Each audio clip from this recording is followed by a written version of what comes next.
মৃতকৰ পৰিয়ালৰ কাষত নিশা উপস্থিত হৈ সমবেদনা জনোৱাৰ বাবে উপস্থিত হয় চৰকাৰৰ ফালৰ পৰা কিছু সাহায্যও প্ৰদান কৰে মন্ত্ৰী বিমল বৰা, তিনিচুকীয়া সমষ্টিৰ বিধায়ক সঞ্জয় কিষাণে।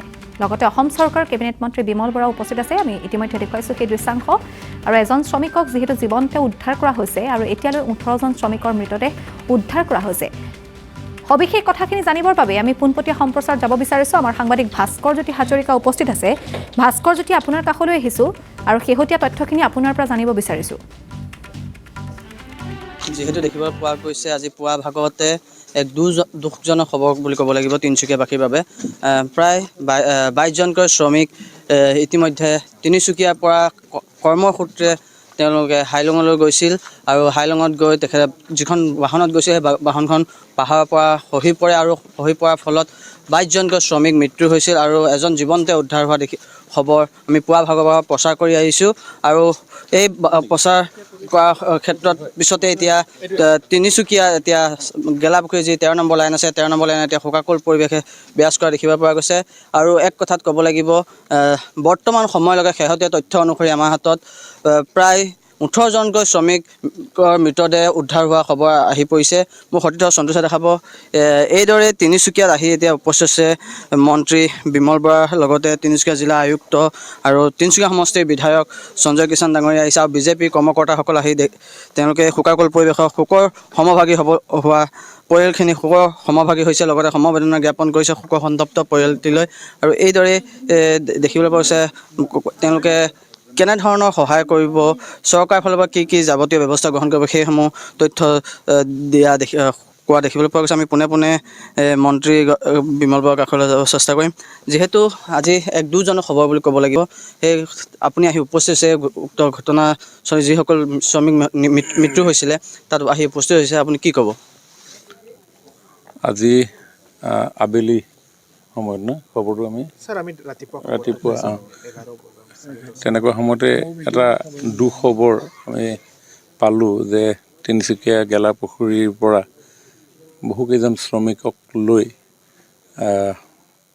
কোনোবা কণ্ট্ৰেক্টৰে অৰুণাচলৰ একেবাৰে চীন সীমান্তৰ ওচৰলৈ লৈ গৈছিল আৰু এটা পথ দুৰ্ঘটনাত তেওঁলোক পতিত হৈছিল আৰু তেওঁলোকৰ জীৱনৰ সংশয়ৰ কথাও সন্দেহ ব্যক্ত কৰা হৈছিল।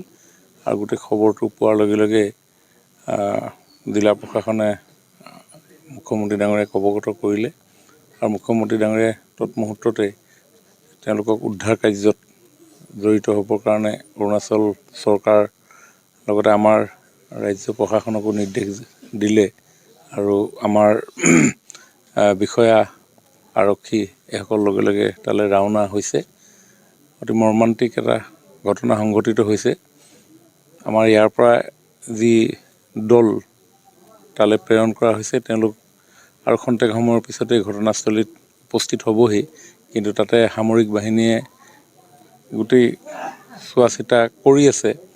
যথেষ্ট তলত পথৰ পৰা তলত খাৱৈত গাড়ীখন দুৰ্ঘটনাগ্ৰস্ত হৈছে।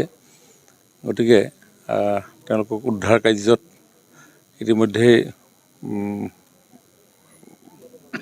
ইতিমধ্যে আমি অৰুণাচল প্ৰশাসন নামি পৰিছে, কিন্তু অহা কাইলৈ পুৱাৰ ভাগত বেলি পোহৰতহে এইটো সম্ভৱ হ'ব। গোটেই কথাখিনি আমি চাই আছোঁ।